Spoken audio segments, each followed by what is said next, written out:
Or is it a free hit for you guys this morning?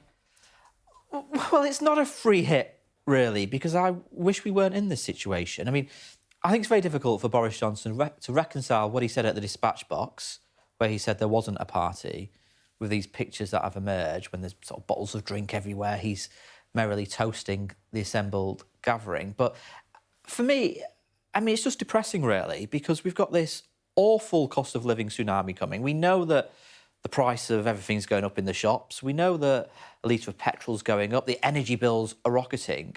You need a government focused on the cost of living crisis, putting in place measures to get more people into work, to grow the economy. Instead, the government are completely preoccupied with Boris Johnson's political survival and not the financial survival of the viewers. And that is depressing, because I want this government focused on those issues, but instead we've got the lying Prime Minister. You know, it's not really in the national interest for him to continue in office. I mean, Tory MPs, I mean, they'll tell you privately they want a shot of him. It's time they grew a backbone and got rid of him. That picture that we've seen of him in the papers this morning mirrors the one of your boss.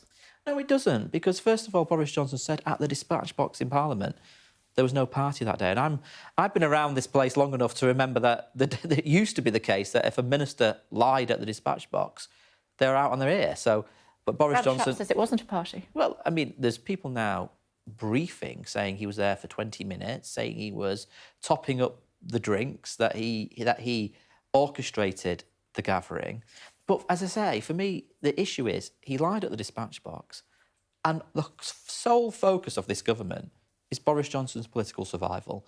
It's not focused on the pensioners who need plumbers to come and fix their heating because they're so cold. Those pensioners sitting on the bus all day to keep warm. Those families struggling to feed their children. That's what the government should be focused on. But instead, it's all about this soap opera, this drama, this divided Conservative Party ripping each other to shreds. Where over this mess, it would be better if we could move on from this, get rid of Boris Johnson and focus on this cost of living crisis. I'll put it to you again, though, that picture more or less mirrors what your boss was doing in Durham. I don't think it does, actually. He's got a drink in his hand. And it's a gathering and there's food on the table. First of all, that picture is at the time when we're supposed to be in a full lockdown. Keir was campaigning at a time when campaigning across the country was allowed and was having a work meeting.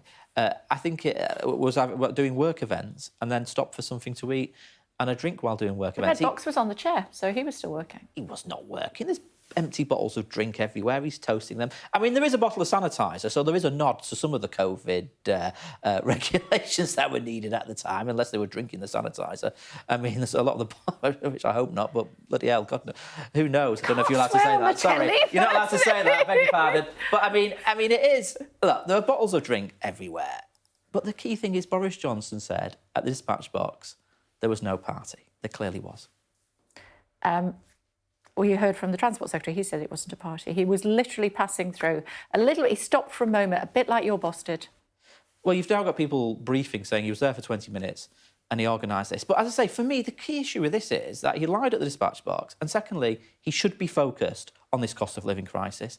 And he isn't focused on it because the whole energy of this government is focused on Boris Johnson's political survival, when you've got families struggling to pay their bills, making choices between feeding their electricity meters or feeding their children. You've got pensioners sitting on buses to keep warm. This is where we need the focus and action from government. And yet it's all about Boris Johnson and whether he survives or not. Well, it will be until we see the Sue Gray report. But the police have looked at this and they said there's no case to answer. Well, that's the operational decision for the police. But I think Sadiq Khan's now said the police need to explain the decisions they've taken. Said, yeah. So, I mean, I think, let's see what the police have to say about it. Do you think they need to explain themselves? Well, I mean, I think, policing is done by consent in this country, so I think they probably do need to explain their decision-making process. But these are operational decisions for them, and it's not for me to put political pressure on them at all. No, but I'm asking you whether you think they need to explain. Yeah, I think people probably do want to, because everybody is asking questions quite legitimately. You're asking questions of politicians. I think your viewers will be asking questions about it as well. So I think they do need to explain it. But equally, Boris Johnson needs to explain why he lied from the dispatch box and why he is not focused on the issues facing the country. Okay, when you talk about issues facing the country, you reference Wigan, of course, we were there last week. Quite a few challenges for some of the people in Wigan, as you know. What more do you want the government to do? They are looking at a windfall tax now. Well, they're looking at it, but they're paralysed by inaction, aren't they? I mean, they could impose a windfall tax and those huge profits the energy companies are making. But, you know, when the prices are going up in the shops by so much, you also need extra help to help pensioners, to help those who rely on universal credit. You could bring forward some of the increase which the government have budgeted for next year to this year. Because at the moment, a pensioner is getting a £500 real terms cut in the value of the state pension. There's no reason why people need to wait a year. Actually, as you said, budgeted. You know, they've budgeted they for don't it. have the money. But no, they have. But they've said they're going to do it next year. Yeah. So they could actually bring that forward. And you know, the last time inflation was at these runaway levels in the 70s, actually the Labour government at the time brought in a second increase in the pension and other support in the same financial year. So there is precedent for it. They could actually do it if they wanted. But their inaction means 250,000 households pushed into destitution, 500,000 children pushed into absolute poverty, many of them in places like Wigan. I don't think that's acceptable. OK. As far as the government is concerned, they've said that they're putting cost of living concerns on the back burner, that's my interpretation, until after the report is out. Your thoughts on that? They need to be getting on with this. They could do a windfall tax today. If they needed to pass it through Parliament, we'd vote for it.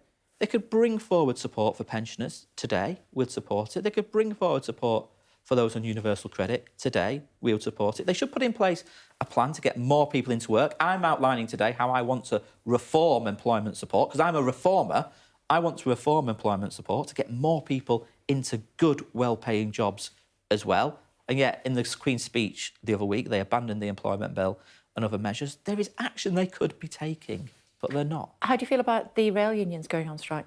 Well, the rail unions and the management of the railways have got to get round a table and negotiate a deal. A strike is always a sign of failure. If we get to industrial action, that's a failure of negotiations. Now, the problem is workers obviously deserve a fair pay rise, given that wages have been squeezed and inflation is Grant outpacing. says that's coming, but they have to obviously spread the money around nurses and very many other workers who are equally deserving. I mean, Grant Shapps should be moving heaven and earth to help the unions and management come to an agreed negotiated settlement. But again, Grant Shapps is touring the studio saying it's not a party, there isn't any problem. Again, this just shows you how Boris Johnson's rule-breaking and lying is taking up all the energy and focus of ministers when there are real issues out there. And Grant Shapps should be focusing on that, not being sent out as the sort of safe pair of hands minister for the broadcast rounds in order to defend Boris Johnson's lying. The rail strike will cause all sorts of problems, though, for people and food on the shelves, etc., etc. So what would you say to the unions this morning?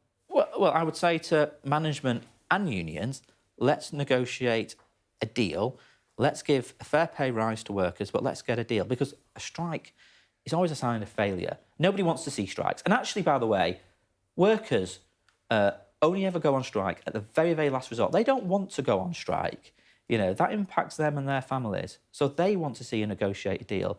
But it's incumbent on, you know, ministers to bring both sides together and get a deal hammered out. And there's still time to do it. The minister could do that. That's what he should be focused on today, not touring the studios to defend Boris Johnson's lying.